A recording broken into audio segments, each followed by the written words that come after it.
Sa miséricorde dure à toujours. Celui qui seul fait des grands prodiges, car sa miséricorde dure à toujours. Celui qui a fait les cieux avec intelligence, car sa miséricorde dure à toujours. Celui qui a étendu la terre sur les eaux, car sa miséricorde dure à toujours. C'est lui qui a fait des grands miracles, de grands luminaires, car sa miséricorde dure à toujours. Le soleil pour présider le jour, car sa miséricorde dure à toujours. La lune et les étoiles pour présider à la nuit, car sa miséricorde dure à toujours. C'est lui qui frappa les Égyptiens dans leur premier-né, car sa miséricorde dure à toujours.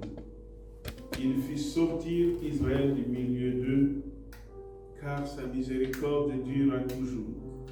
À main forte et à bras étendus, car sa miséricorde dure à toujours.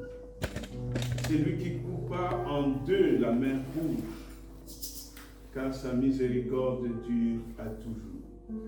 Qui fit passer Israël au milieu d'elle, car sa miséricorde dure à toujours. Et précipita Pharaon et son armée dans la mer rouge. Est-ce que nous pouvons dire tous, car sa miséricorde dure à toujours. Quelle grâce pour nous d'être ici ce matin. C'est par pure miséricorde de Dieu. Par pure grâce, de Dieu que nous sommes là ce matin. Nous voulons commencer donc notre culte au nom du Père, du Fils et du Saint-Esprit. Nous allons prier. Nous reconnaissons que nul d'entre nous sur cette terre ne peut réaliser les prouesses que nous avons vues, les réalisations. Seigneur, tu es Dieu et tu le resteras. Les autres, ce sont des dieux faits de mains d'hommes. D'autres encore adorent ce que tu as créé. Nous adorons les créateurs. Ce matin, reçois toute la reconnaissance pour cette miséricorde qui nous touche. Et nous voulons être comptables de ce que tu fais au milieu de nous. Glorifie ton nom ce matin. Manifeste ta souveraineté ce matin au milieu de nous. Prends la direction de ce culte. Nous ne sommes pas venus tuer notre temps ici, mais nous sommes venus dans ta présence pour être instruits par toi, mais aussi pour te rendre grâce pour tout ce que tu as réalisé au cours de la semaine, même si nous n'avons pas tout vu, mais ne serait-ce que le souffle de vie que tu as accordé, la protection que tu as assurée à chacun d'entre nous. Nous te prions pour ceux qui sont en route. Nous te prions pour ton peuple de par le monde. Et tu vois combien le monde, beaucoup de ceux de ce monde ne veulent pas de toi, t'ignorent, te rejettent. Mais la parole de Dieu déclare: tout œil te verra lors de ton avènement, de ton retour, quand tu viendras chercher ton Église. Seigneur, apprends-nous à t'attendre chaque jour. Parce que personne ne connaît le jour et l'heure. Dieu seul. Gloire te soit rendue. Reçois maintenant l'adoration que nous t'avons préparée. Dispose nos cœurs et que nous puissions repartir tout joyeux, chacun sous son toit. Dans le bon nom de Jésus, nous avons ainsi prié. Amen. Amen. Au chant. Est-ce qu'on peut se lever, s'il vous plaît?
Plus petit, mon Dieu, mon roi, jusqu'au plus âgé.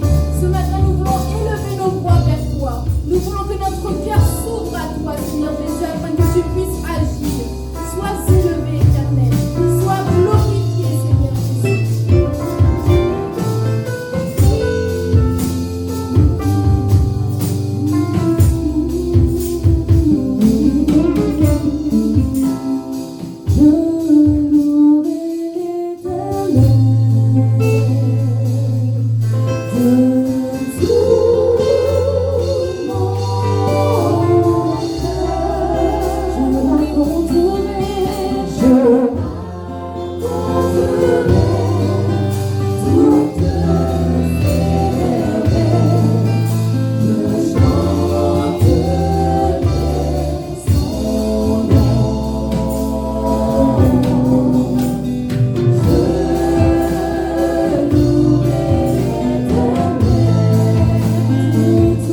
Dieu, adorer le roi des rois.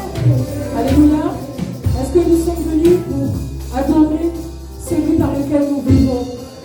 Est-ce qu'on peut vraiment chanter avec toute notre force, tout notre cœur, tout notre être? Dire à ce Dieu-là, merci Seigneur, parce que si je suis là ce matin, c'est par ta grâce, uniquement par ta grâce. Ce n'est pas grâce à mes parents, grâce à mes frères, grâce à mes soeurs, mais c'est par ta grâce, Seigneur Jésus, que je suis là ce matin. Amen. Est-ce qu'on peut adorer avec force et avec joie ce matin? Oui. Oh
Seigneur Jésus, ce matin, nous voulons que tu puisses prendre toute la place dans ta connaissance. À travers les écrans, Seigneur mon Dieu, mon roi, qu'il n'y ait pas de limite, Seigneur Jésus. Nous voulons que tu puisses venir recevoir notre adoration. Seigneur Jésus, tu vois les cœurs qui sont là ce matin. Certains ont les cœurs chargés, certains ont besoin de t'apporter leur offrande, leur joie, Seigneur Jésus. Que véritablement tu puisses, Seigneur mon Dieu, mon roi, nous inonder de ton amour. Tu es le rocher, tu es le réconfort, tu es celui sur lequel nous voulons nous appuyer ce matin. Que cette adoration puisse monter jusqu'à toi, qu'il n'y ait pas de limite. Que tu puisses, Seigneur Jésus, voir nos cœurs de reconnaissance ce matin. Que ce soit du plus petit, mon Dieu, mon roi, jusqu'au plus âgé. Ce matin, nous voulons élever nos voix vers toi. Nous voulons que notre cœur s'ouvre à toi, Seigneur Jésus, afin que tu puisses agir. Sois élevé, éternel. Sois glorifié, Seigneur Jésus.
Je louerai chanter avec toute notre force, tout notre cœur, tout notre être.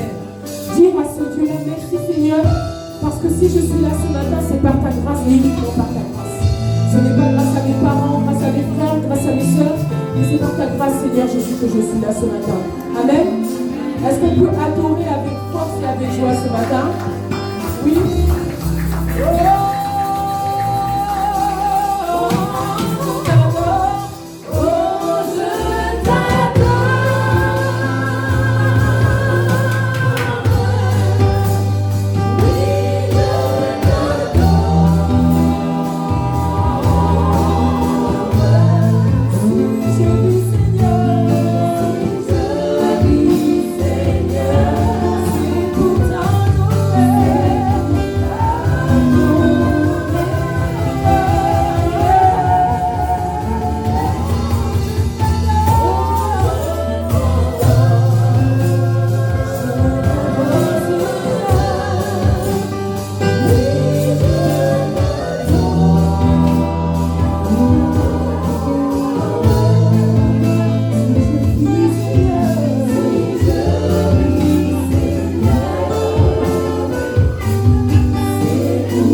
Nous allons nous asseoir.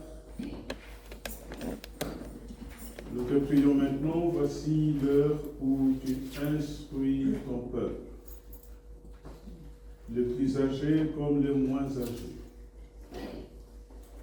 Que la parole d'aujourd'hui puisse être utile à chacun et à chacune d'entre nous, non seulement pour la semaine qui arrive, mais tout au long de notre vie. Gloire te soit rendue. Utilise ceux que tu t'es choisi pour l'école de dimanche et pour celui que tu t'es choisi ce matin pour les aînés. Nous voulons qu'ils soient des instruments entre tes mains. Viens parler, Seigneur, et tes enfants écoutent.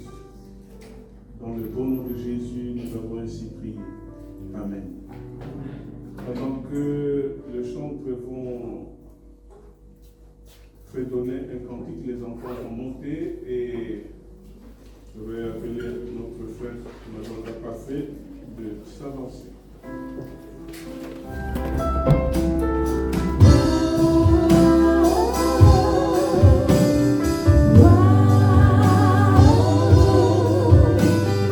Wow.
Merci Seigneur parce que tu vas nous nourrir. Merci Seigneur parce que tu as prévu quelque chose pour nous comme chaque dimanche Seigneur. Et nous croyons que nous allons sortir d'ici comme chaque dimanche nourris Seigneur. Et quant à moi Seigneur, je demande simplement que tu m'effaces. Utilise-moi comme un simple répéteur. Et prends Seigneur Dieu Tout-Puissant possession de ce lieu. Parle à ton peuple. En ton nom nous avons ainsi prié. Amen. Bien-aimés dans le Seigneur, nous allons lire notre texte de ce matin dans le livre de 2 Rois, chapitre 6, de 11 à 17. 2 Rois 6, 11 à 17. Est-ce que quelqu'un peut bien lire pour nous? L'Éternel adressa la parole à Salomon. Ah, pardon. De roi. Oui, j'arrive. Excusez-moi. Le roi de Syrie en eut le cœur agité. Il appela ses serviteurs et leur dit: Ne voulez-vous pas me déclarer lequel de nous est pour le roi d'Israël? L'un des serviteurs répondit: Personne, ô roi, mon Seigneur, mais Élisée le prophète, qui est en Israël, rapporte au roi d'Israël les paroles que tu prononces dans ta chambre à coucher.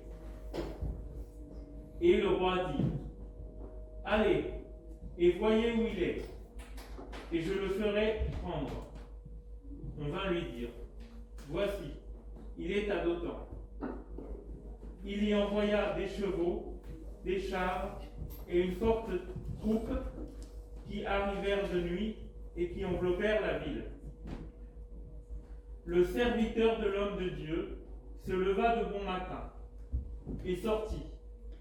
Et voici, une troupe entourait la ville, avec des chevaux et des chars.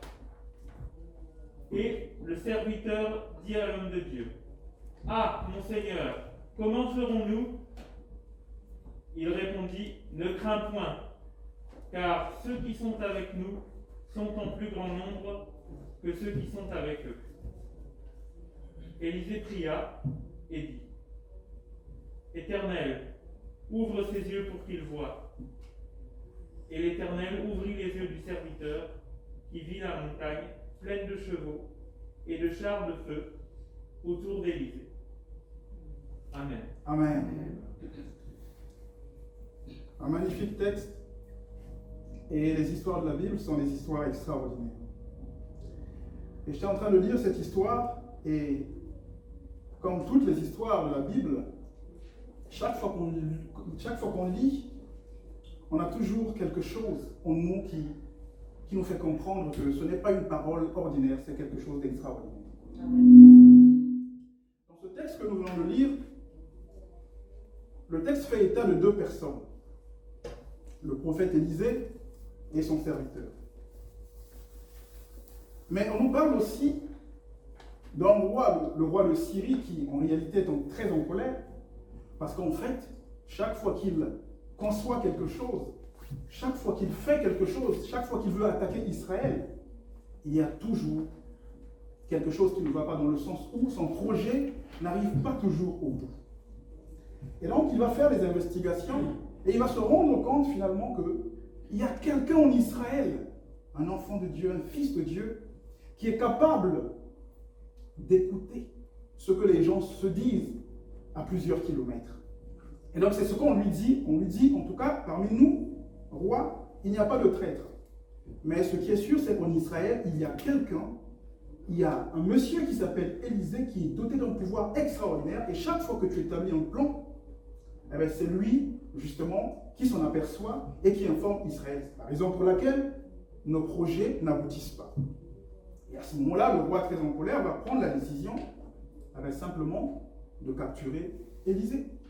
Parce qu'évidemment, lui, il doit faire ce qu'il doit faire. Mais avec Élisée en place, ses plans ne réussissent pas. Et donc, il prend la décision, donc, d'attraper Élisée. Et la Bible nous dit qu'une forte troupe est déployer une troupe constituée d'hommes, de chars et de chevaux. Mais il faut rappeler qu'à l'époque, lorsque les chars sortaient, c'était pour une guerre, c'était une déclaration de guerre. Et aujourd'hui même, lorsque les chars sortent, ça veut dire que le pays est en guerre.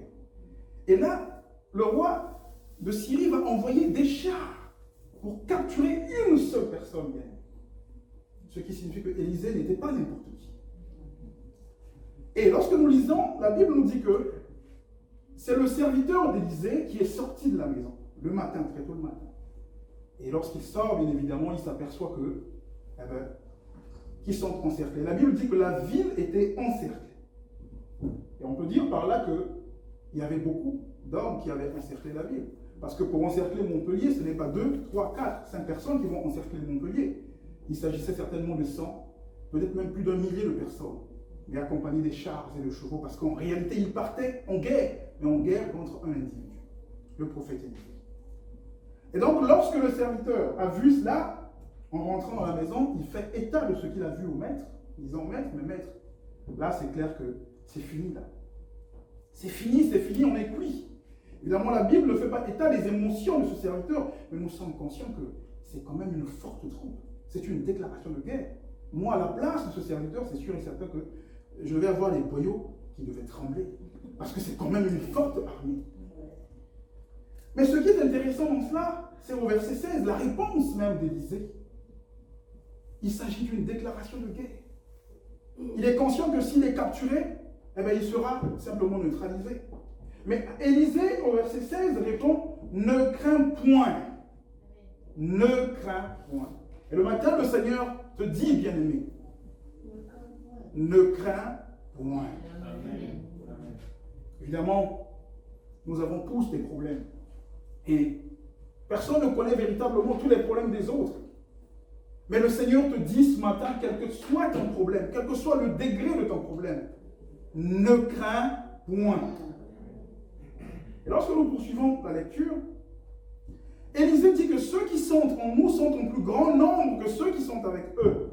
Alors moi, la question que je me pose, c'est qu'Élisée n'est pas sorti. La Bible fait état du serviteur d'Élisée qui est sorti. C'est lui qui a vu avec ses propres yeux l'armée. Élisée est donc dans la maison. Mais il dit que ceux qui sont en nous sont en plus grand nombre que ceux qui sont avec eux. Je me pose la question de savoir comment il a fait pour voir cela. Parce qu'il n'est pas sorti, d'après le texte. Mais la réponse, nous la trouvons dans le texte, puisqu'il est écrit que Élisée pria, au verset 17. Il a prié. Et lorsqu'il prie, il dit, Seigneur, ouvre ses yeux. Que le Seigneur puisse ouvrir les yeux du serviteur. Mais nous savons que le serviteur avait déjà les yeux qui étaient ouverts parce qu'il avait vu l'armée. C'est la raison pour laquelle il a rapporté à son maître que voilà, nous sommes encerclés. Mais Élisée dit, ouvre ses yeux. Et la Bible dit que les yeux du serviteur se sont ouverts. Et qu'est-ce qu'il a vu? Il a vu une forte troupe, mais une troupe de feu. Nous pouvons convenir que si nous sommes conscients que les yeux du serviteur étaient déjà ouverts, donc lorsque Élisée demande à Dieu d'ouvrir les yeux du serviteur, il ne fait pas état des yeux corporels. Il fait état des yeux de l'esprit. Il fait état des yeux spirituels. Et nous sommes nombreux dans cette même circonstance. C'est-à-dire que nous sommes nombreux à vivre, nous vivons, il n'y a pas de souci. Mais nous voyons avec les yeux du corps. De la même manière que ce serviteur ne voyait qu'avec les yeux du corps. Mais nous ne voyons pas avec les yeux de l'intérieur, les yeux de l'esprit. La vérité, c'est que si nous voyons, si nous continuons à voir le monde juste avec les yeux corporels, les yeux avec lesquels je vous vois, que vous me voyez, il sera difficile que l'esprit puisse trouver la paix. Il sera difficile que nous puissions trouver la paix. Parce que la paix vient de l'intérieur.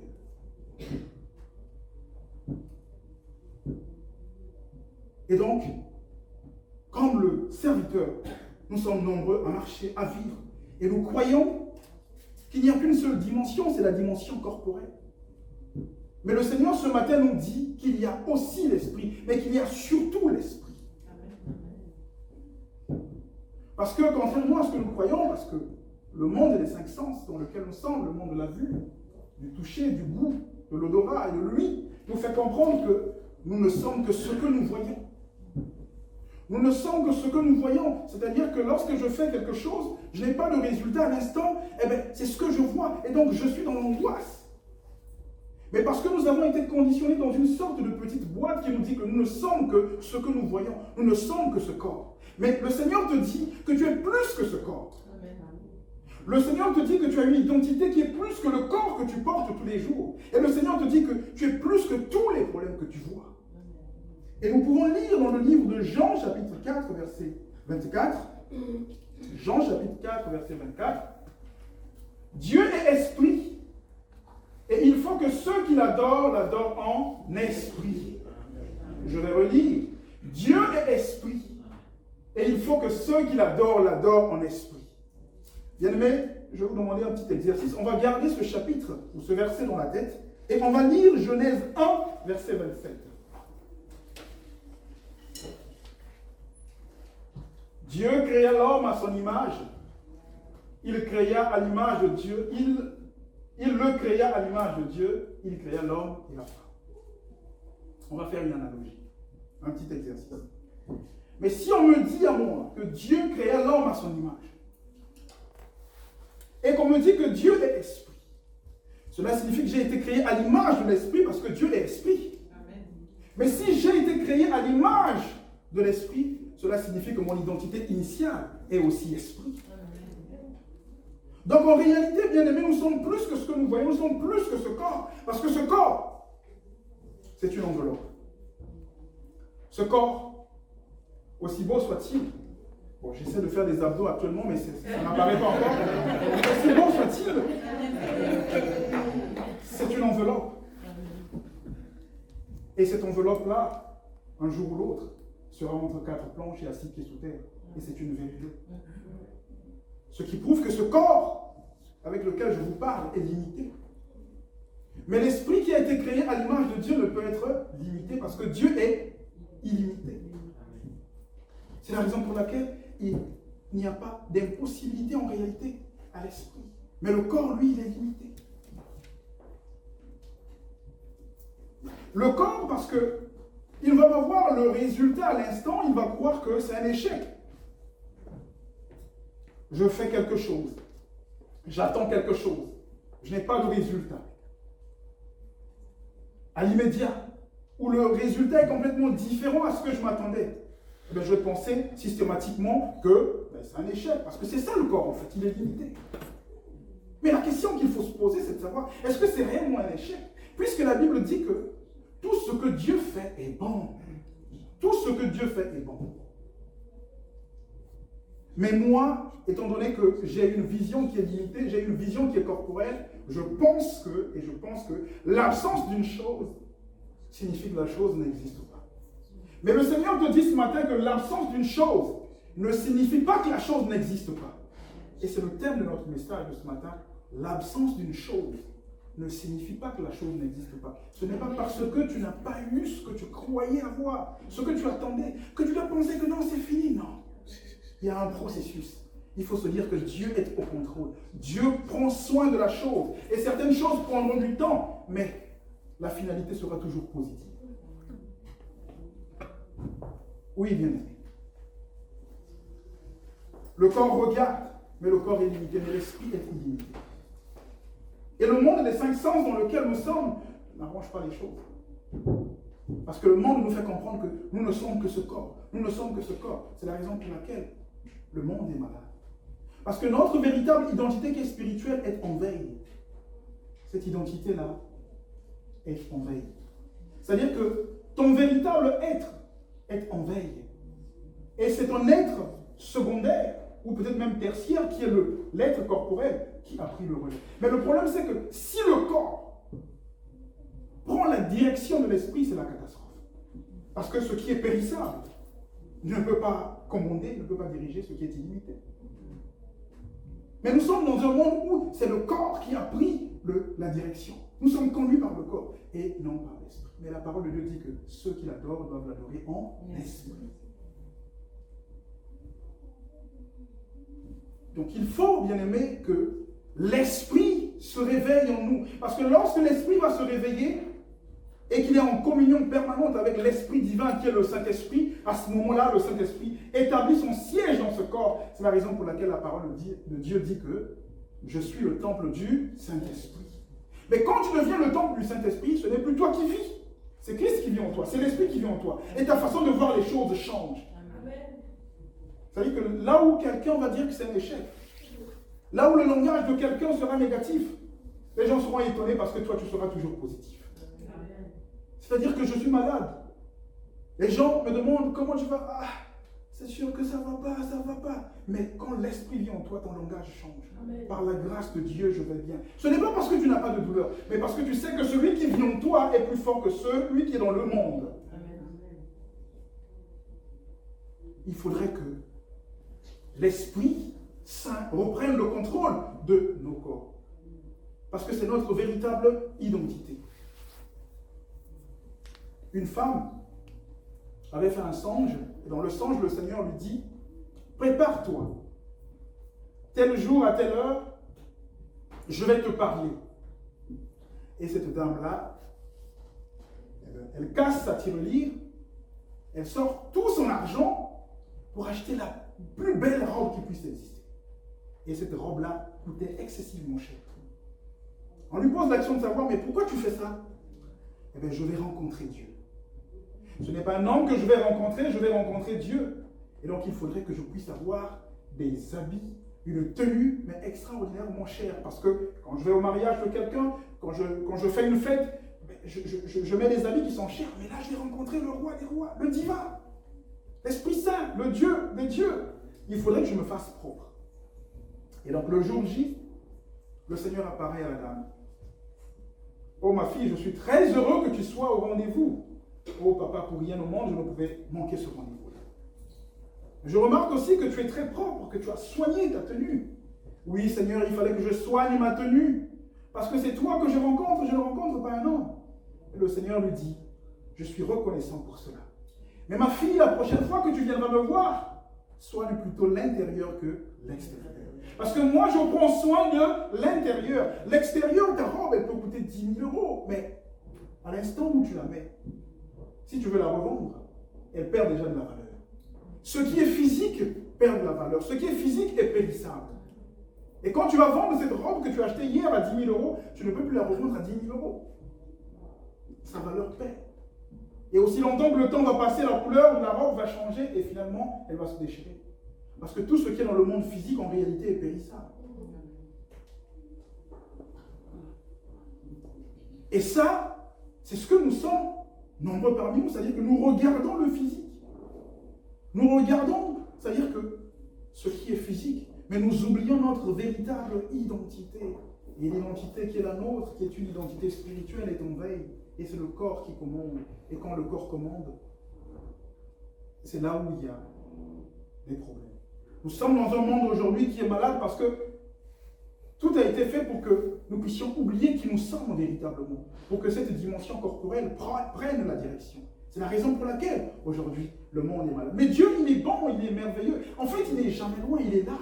Il veut simplement que nous puissions tourner notre regard vers lui pour lui dire, Seigneur, viens maintenant. Pour qu'il prenne justement la direction de notre corps. Moi, je me rappelle, quand on grandissait, mon père avait planté un manguier dans la parcelle. Et ce manguier-là, à un moment donné, nous donnait des belles mangues, qui étaient aussi délicieuses. Mais quelques temps après, on n'a pas compris ce qui se passait. Les mangues commençaient à pourrir. Mais papa avait mis beaucoup d'énergie pour ce manguier-là. Avec les connaissances traditionnelles, en tout cas, il avait tout fait. Mais le manguier ne donnait plus les fruits qu'on attendait de lui. Alors papa, avec ses connaissances traditionnelles, s'est dit, bon, on va traiter cet arbre. Alors il a fabriqué beaucoup de produits, beaucoup de traitements, mais aussi des traitements traditionnels, mais aussi des traitements conventionnels, modernes. Il a acheté un pulvérisateur qu'on mettait au dos, qui est relié à une sorte de pistolet avec un fil, et on le mettait au dos, on mettait le produit à l'intérieur, on mettait des chaînes sur le manguier et on montait pour asperger les branches, les feuilles, mais aussi les membres. Et on l'a fait pendant plusieurs années. Mais malheureusement, le résultat qu'on attendait n'arrivait pas. Et comme dit la Bible, quand un arbre qui est censé porter des fruits, ne porte pas les fruits, il faut couper. Et donc papa, avec beaucoup de regrets, a fait couper l'arbre. Avec beaucoup de regrets. Mais aujourd'hui, avec le recul, je me dis, mon Dieu, est-ce qu'on n'a pas raté quelque chose? Est-ce que ce n'était pas simplement parce que nous nous sommes focalisés sur ce qui était visible, c'est-à-dire le tronc, les branches, les mangues, les feuilles et tout? Nous avons oublié qu'il y a des racines, mais des racines qui sont cachées. C'est ce qu'est l'homme. L'homme voit ce qu'il... L'homme ne se concentre que sur ce qu'il voit. Et nous, on a oublié les racines.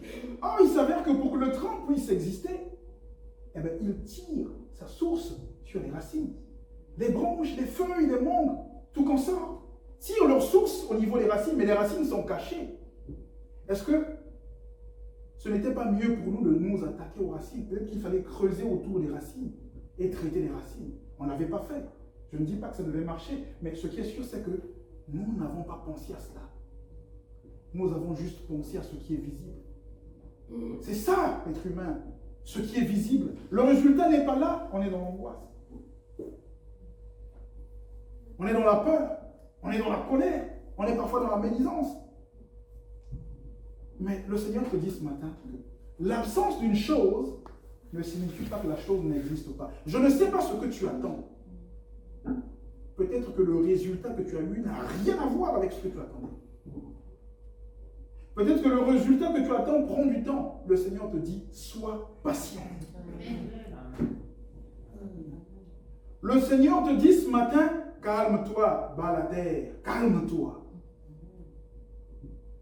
Parce que c'est ça, malheureusement, le monde dans lequel nous vivons, le monde de la vitesse, le monde de l'obsession de la possession, le monde de l'obsession matérielle. Quand la chose n'est pas là, on est malade. Mais si l'esprit est réveillé, si l'esprit est en connexion avec le Saint-Esprit, et si le Saint-Esprit établit son siège en moi, ce qui est sûr, c'est que ma vision du monde va complètement changer. La chose prendra du temps peut-être, mais je serai toujours tranquille. Parce que je sais que mon Père prend soin de la chose. Et donc, bien aimé, le Seigneur ce matin nous dit que nous devons être dans la patience. Que nous devons réveiller l'esprit pour que l'esprit reprenne le contrôle. Parce que le corps doit en réalité faire ce que l'esprit lui dit et non l'inverse. Mais comment faire pour réveiller cet esprit-là? Pour que notre véritable identité, ton véritable toi, ma véritable identité, prenne le contrôle. C'est la parole de Dieu simple. Et est-ce qu'on peut lire Jacques, chapitre 5, versets 7 à 8. Jacques, chapitre 5, versets 7 à 8. Soyez donc patients, frères, jusqu'à l'avènement du Seigneur. Voici, le laboureur attend le précieux fruit de la terre, prenant patience à son égard jusqu'à ce qu'il ait reçu les pluies de la première et de l'arrière-saison. Le Seigneur nous recommande la patience. Oh mon Dieu, cette patience, c'est ce qui manque dans ce monde. La patience, c'est ce qui manque dans ce monde. Tout dernièrement, j'étais parti à Lidl restante. Il y a une dame qui est passée devant moi. En réalité, nous savons tous que lorsqu'on va dans un supermarché, l'autre se place derrière. Mais la dame s'est placée devant moi. Au fond de moi, il y a une voix qui me disait, mais tu ne vas pas accepter ça. Je ne veux pas accepter ça. Je ne veux pas accepter ça. Je ne veux pas accepter ça. Je ne veux pas accepter ça. Mais il y a une autre voix qui me dit, ok, regarde d'abord ce que la dame a dans ses mains. Elle avait une boîte de lait et une boîte de céréales. La voix me dit, tu crois que tu es pressé? Mais regarde un peu cette dame-là. Assurément, elle est pressée parce que si elle a une boîte de lait, une boîte de céréales, c'est forcément pour un bébé. Tu vas peut-être, M. Malonga, perdre 4 à 5 minutes. Mais est-ce que c'est aussi grave que ça? Alors, je suis resté calme. La dame est passée à la caisse, elle était tellement pressée qu'elle a même oublié de payer avec sa carte bancaire. Si bien qu'en partant, la caissière l'a appelée. Madame, venez, revenez, vous n'avez pas payé. Elle avait la carte. Elle était pressée. Et moi, le Seigneur m'a dit, tu vois, elle est pressée. Mais toi, en fait, tu n'es pas pressé. Tu peux attendre. Sois patient. ce qui nous manque aujourd'hui, bien aimé, c'est la patience. Amen. On veut vite avoir la chose. Et donc nous sommes en train de courir, c'est l'empressement. Mais aussi longtemps que nous serons en train de courir. Parce que si tu cours, si quelqu'un t'appelle, il sera difficile que tu écoutes. Mais lorsque tu marches tranquillement, si quelqu'un t'appelle, tu vas écouter probablement. Et le Seigneur nous demande d'arrêter de courir. Parce que pour que l'esprit se réveille, il fallait qu'on arrête de courir, qu'on se tranquillise, qu'on tranquillise le corps, qu'on tranquillise l'esprit. Pour que le Saint-Esprit, justement, nous parle. Mais nous sommes dans une société où tout le monde court. Mais le Seigneur te dit ce matin que tu dois chercher des moments dans ta vie où tu dois être calme, et tranquille et patient. Ce n'est pas facile dans cette société, c'est vrai. Mais il nous faut chercher des moments de calme dans notre vie. Des moments de tranquillité. Et comme ce n'est pas facile, on peut le faire pendant les congés, pendant les vacances. On peut le faire. Ne pas seulement vivre, parce qu'aujourd'hui on vit selon l'horloge, selon le calendrier, selon les plannings, mais pendant les vacances, on peut aussi faire abstraction de ces choses-là pour qu'on soit dans la tranquillité. Parce que l'esprit te parle lorsque tu es tranquille. Pas lorsque tu cours, mais il va te parler. Comment est-ce que tu vas entendre si tout le temps tu es en train de courir? Et donc je lisais aussi une fois dans un livre, ça se passe aux États-Unis d'Amérique, un club venait d'ouvrir ses portes. Et ce club-là avait pour but d'enseigner les mathématiques aux embryons qui étaient encore dans le sein de leur maman. Vous voyez le monde? C'est-à-dire que, et la femme-là avait 5 mois de grossesse. Elle s'est rapidement inscrite dans ce club-là parce qu'elle voulait que son enfant devienne un génie. Mais l'enfant n'est même pas encore véritablement formé, il est en formation. Donc Dieu qui a pensé qu'il fallait que l'enfant fasse 9 mois dans le ventre, donc Dieu n'a pas bien fait. Mais il fallait qu'on attende que le processus s'achève aussi. Et donc la femme s'est inscrite dans ce club. Parce que rapidité, vitesse, je dois vite y arriver. Et toujours aux États-Unis d'Amérique, un autre club avait ouvert ses portes, mais ce club-là, c'était pour enseigner aux enfants de 2 à 3 ans les mathématiques, la physique, chimie, la philosophie et les langues étrangères. Un enfant de 2-3 ans bien aimé. Et cette dame voulait tellement que son enfant devienne un génie, elle aussi a inscrit son enfant dans cette école. Mais si nous faisons comme ça, est-ce qu'on va y arriver? C'est ça la précipitation, l'empressement aujourd'hui qui est en train d'embraser le monde. Or le Seigneur te dit, sois patient. Dieu sait pourquoi l'enfant doit faire 9 mois dans le ventre. Mais pourquoi créer des interférences avec les mathématiques à l'extérieur? On sait même pas ce que cet enfant va devenir. On peut patienter, on peut attendre. Oui, bien-aimés, le Seigneur nous demande d'attendre. Le Seigneur nous demande d'être patient. Et il y a une preuve tangible pour cela. La Bible dit dans le livre de Genèse que nous pourrions lire qu'il a créé le monde en 6 jours. Il aurait pu le faire en 1 seconde, en 1 minute. Mais il a fait en 6 jours et le 7e jour, il s'est reposé. La Bible dit que le 1er jour, il a créé le jour et la nuit. Le 2e jour, il a créé le soleil. Le 3e jour, il a créé la végétation. Le 4e jour, il a créé les étoiles. Le 5e jour, il a créé les animaux aquatiques et les animaux volants. Le 6e jour, il a créé les animaux rampants et l'être humain. Et le 7e jour, il s'est reposé. Est-ce que vous avez noté que l'être humain a été créé le 6e jour? Mais il est tellement bon et merveilleux, ce Dieu, qu'il a donné le pouvoir à celui qui l'a créé le 6e jour de commander sur ce qu'il a créé en amont. Parce qu'il a donné le pouvoir à l'homme de commander les animaux et tout ce qu'il a créé. Mais c'est tout un processus qui est là. Le Seigneur pouvait le faire en 1 seconde. Et je ne sais pas pourquoi il l'a fait en 6 jours, mais je sais une chose, c'est un message que le Seigneur nous donne pour nous dire qu'il y a un processus à toute chose. Il y a un processus pour toute chose. Et nous devons aussi être dans le processus, ça veut dire que savoir attendre. Savoir être patient. Il prend soin de nous, ce Dieu-là. Il prendra toujours soin de nous, parce qu'il est écrit dans la parole de Dieu qu'il a pour nous des projets de paix, de bonheur, et non des projets de malheur. La situation peut être grave. La situation peut être délicate.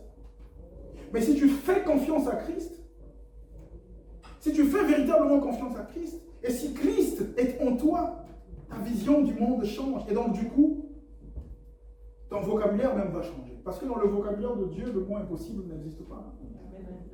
Et puisque si c'est l'Esprit Saint qui vit en toi, donc toi aussi, il y a des paroles que tu ne vas plus prononcer. Oh, c'est l'échec, oh, c'est impossible. Non, tu changes aussi. Parce qu'en fait, ce n'est plus le corps qui commande, c'est Christ qui vit en toi et c'est Christ qui commande. Et donc, du coup, ton langage change, ton vocabulaire change. Le résultat que tu n'as pas à l'instant n'est pas considéré comme étant un échec. Tu sais seulement qu'il y a un processus. Dieu lui-même a créé le monde en 7 jours. Bien aimé, chaque fois que tu attendras quelque chose, et si le résultat n'est pas là, en immédiat, rappelle-toi que lui-même, Dieu a créé le monde en 7 jours. Ça veut simplement dire que c'est un processus qui est en cours. Mais avec Dieu, puisque nous avons la foi qu'il va toujours faire, il y aura toujours une finalité qui sera positive. Et Dieu nous aime. Et nous ne sommes pas là par hasard. Dieu n'a rien créé au hasard. Nous sommes là pour accomplir une mission. Et tant que nous sommes là, nous devons garder espoir parce que le Seigneur est capable. Le Seigneur est capable. Et le Seigneur te dit ce matin, bien-aimé, sois patient de la même manière que Élisée l'a dit à son prophète, à son serviteur. Laisse le Seigneur te conduire. Laisse le Seigneur te guider. Et laisse que l'Esprit Saint prenne le dessus. Laisse que l'Esprit Saint prenne le contrôle. Et tu auras une vie de plénitude, de bonheur, de joie. Parce que c'est l'intérieur. L'intérieur. Je vais finir par cette petite histoire, bien aimé. J'aime bien les histoires. C'est la raison pour laquelle, en tout cas, les histoires de la Bible sont les histoires que j'affectionne véritablement. Parce que chaque fois que je lis ces histoires, c'est quelque chose. Aujourd'hui, tu lis la même histoire, tu comprends quelque chose. Mais le lendemain, quand tu relis la même histoire, tu découvres encore autre chose. Amen. C'est la raison pour laquelle à nos enfants, prenons l'habitude de leur raconter ces histoires de la vie. Parce qu'ils ne peuvent pas tout comprendre. Mais ces histoires, l'histoire de Joseph, l'histoire de Moïse, l'histoire d'Esther, mais c'est des histoires extraordinaires. Et l'histoire que je vais raconter, c'est un monsieur qui est riche, qui se plaint en fait, parce qu'il n'a pas la paix du cœur. Il se plaint, Dieu, Seigneur, je ne comprends pas, j'ai toute la richesse du monde. Mais mon voisin qui est à côté n'a pas toute la richesse du monde, il est même pauvre. Mais quand je le vois, il est toujours serein. Il est toujours serein. Mais moi, j'ai toute la richesse du monde, je peux tout faire. Mais je n'arrive pas à comprendre, Seigneur. Le Seigneur lui dit, le monsieur dont tu parles, le pauvre dont tu parles, en fait, il a réussi à trouver la paix. Oh Dieu, c'est quoi cette réponse? Il a réussi à trouver la paix. Et qu'est-ce qui fait en sorte que moi, je n'arrive pas à trouver cette paix? Que lui a trouvé, que moi, je n'ai pas trouvé. Et le Seigneur lui dit, parce que tu ne peux voir à l'extérieur de toi ce que tu es incapable de voir à l'intérieur. Ce qui vient confirmer que c'est l'intérieur, c'est l'esprit qui commande. Le Seigneur nous enseigne ce matin de ne pas vivre dans le monde de l'empressement. C'est vrai que tout est fait pour que nous puissions nous connecter à ce monde, pour que nous puissions vivre dans ce monde. Tout est fait. J'ai même appris tout récemment qu'il y a des gens qui sont partis en espace. Pour ceux qui connaissent Elon Musk, c'est le propriétaire de Tesla, il a commencé à envoyer les gens en espace. Et parfois je me dis, ouais, c'est formidable. Hein? C'est-à-dire que nous n'avons pas encore fini de régler nos problèmes sur Terre. On va déjà en espace. Mais on a des problèmes. Il y a des gens qui meurent de famine dans le monde. Ouais. Mais on n'a pas encore fini de régler. On va sur la Lune. Et demain, ce sera Mercure, Jupiter, Saturne, j'en sais rien. Tout ça, c'est ce qu'on appelle l'empressement. L'empressement. Le Seigneur te dit ce matin, calme-toi. Calme-toi. Tu as peut-être un fardeau. Tu as peut-être un corps de souffrance, mais le Seigneur te dit, calme-toi. Calme-toi.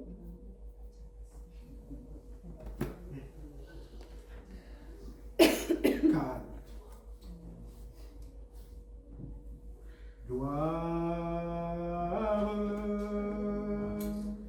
gloire.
réveille nos esprits, que le siège, que ce corps, que nos corps qui sont en réalité le siège du Saint-Esprit, puissent expérimenter la puissance de Dieu et que la patience soit notre quotidien de tous les jours.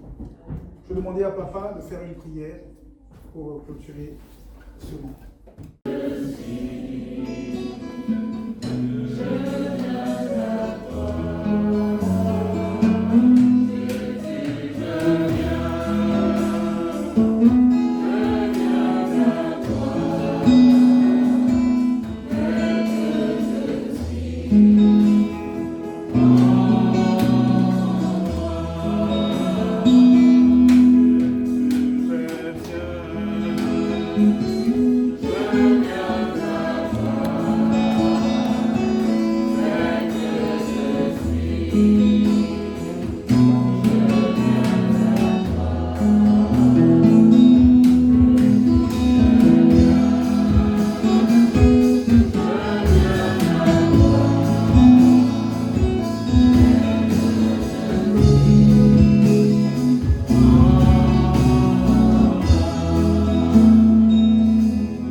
Tu attires notre attention.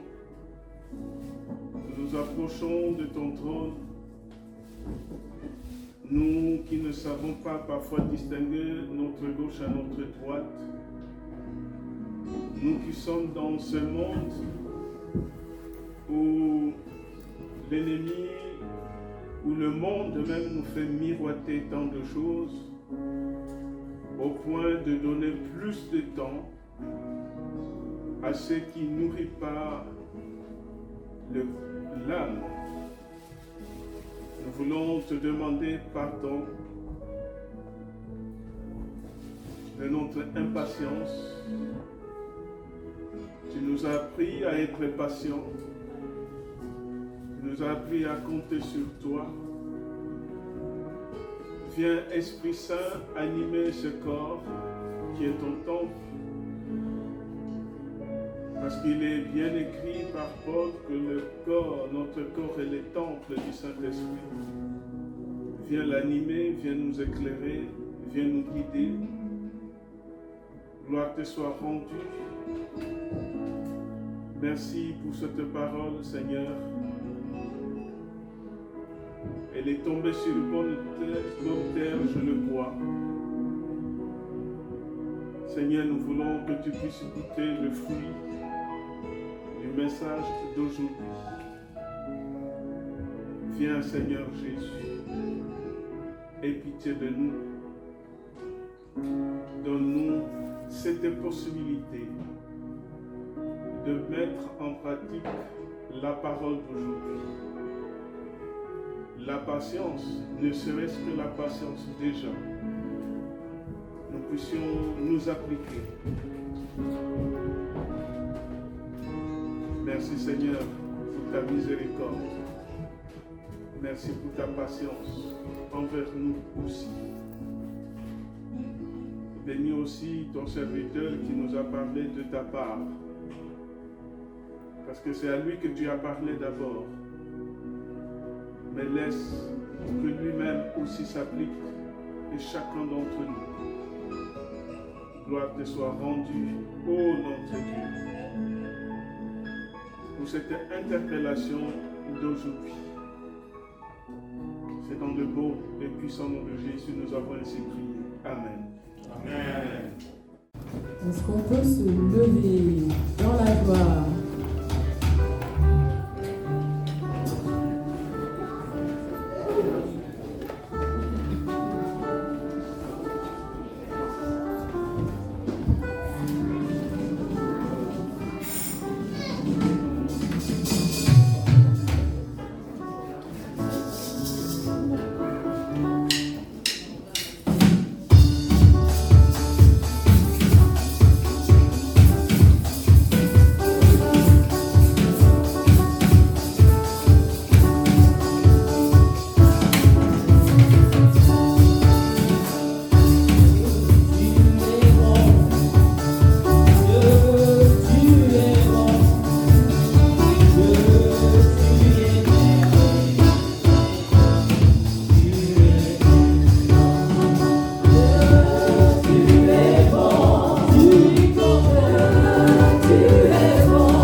de la maison du Père. Imaginons un peu. Là, on goûte un peu ce qui se fera là-bas tous les jours. L'adorer, le louer, s'inclinant devant le Père céleste. Place aux annonces. Bonjour à tous. Bonjour. Nous voulons débuter nos annonces par accueillir ceux qui sont là pour la première fois, pour ceux qui nous visitent. Est-ce qu'il y a des gens qui nous visitent? Non, on est entre nous. Est-ce que vous pourrez faire un petit sourire masqué, comme le dirait notre frère Gino, à votre voisin de gauche et à votre voisin de droite? Seulement à ceux qui sourient alors. Voilà. Est-ce que nous avons été nourris ce matin? Acclamons pour la parole ce matin.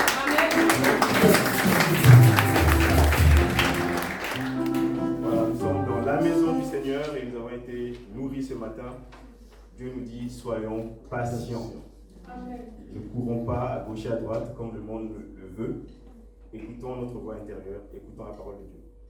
Alors, le mardi prochain, nous continuons avec nos réunions de prière. Cette fois-ci, nous serons dans le livre de Jean. Jean au chapitre 1.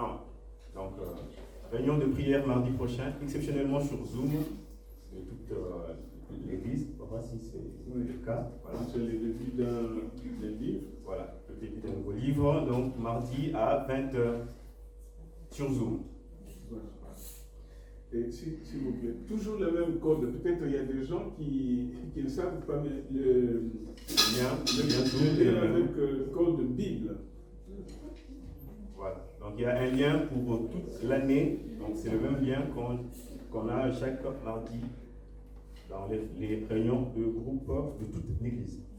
C'est bien de me renvoyer quand même chaque semaine, parce que moi, pour pas publier mon téléphone, je les efface. Sinon, après. Bon, le lien sera. Il faut noter sur un carnet alors, parce que c'est permanent. Bon, on va s'en occuper. Le secrétariat vous enverra un lien chaque mardi ou chaque lundi soir, pour que n'oubliez pas. Alors, le mercredi 24 novembre, il y a rencontre des hommes. Amen.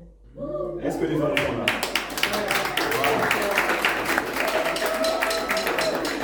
Je vois la joie de certains, surtout de certaines. Le 24 novembre, ça sera sur Zoom également, pour une première. Alors, nous sommes dans les préparatifs de notre culte de Noël.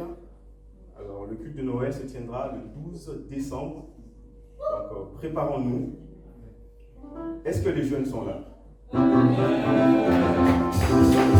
que les mamans sont là? Est-ce que les papas sont là? Est-ce que les enfants sont là? Ah, parce que très souvent, nos enfants nous font des belles prestations lors de nos cultes de Noël. Donc l'Église invite à chaque groupe de se préparer pour Noël. Donc le culte de Noël sera le 12 décembre.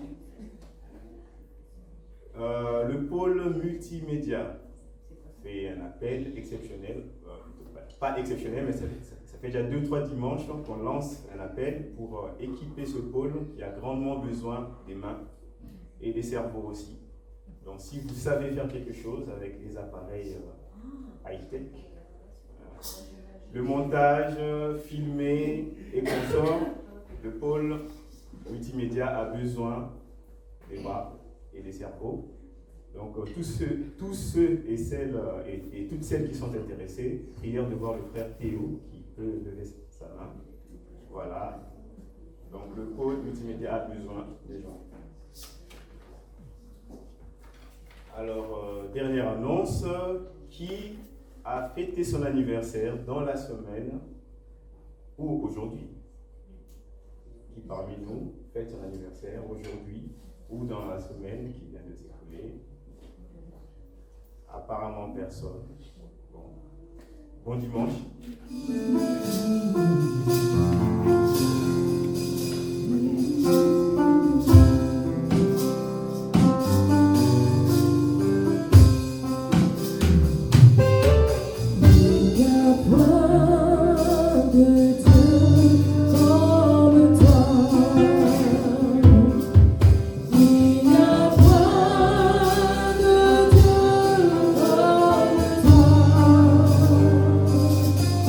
Il y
les 12 décembre, on est plus proche de la fin de l'année parce que le 19, je suis à Paris pour aller dire au revoir à l'église de Paris.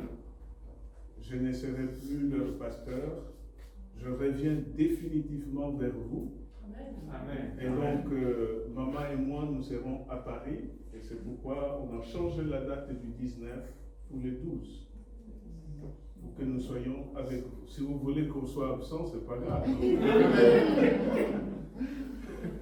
Mais c'est la raison pour laquelle on a reculé la date pour nous libérer. Nous allons prier.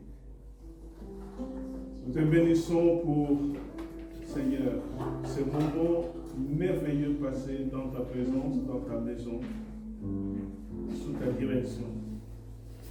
Nous te prions, Seigneur, pour le travail et le fruit du travail que nous t'avons apporté.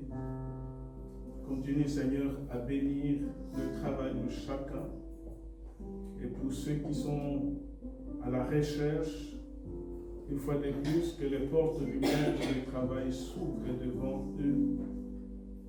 Nous te bénissons, Seigneur, que cette parole retentisse en nous. La patience et encore la patience, et toujours la patience.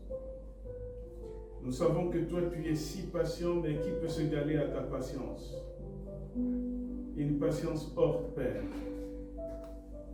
Et tu ne veux pas accélérer le retour de ton fils parce qu'il y a beaucoup qui sont dans la perdition et tu attends leur retour auprès de toi.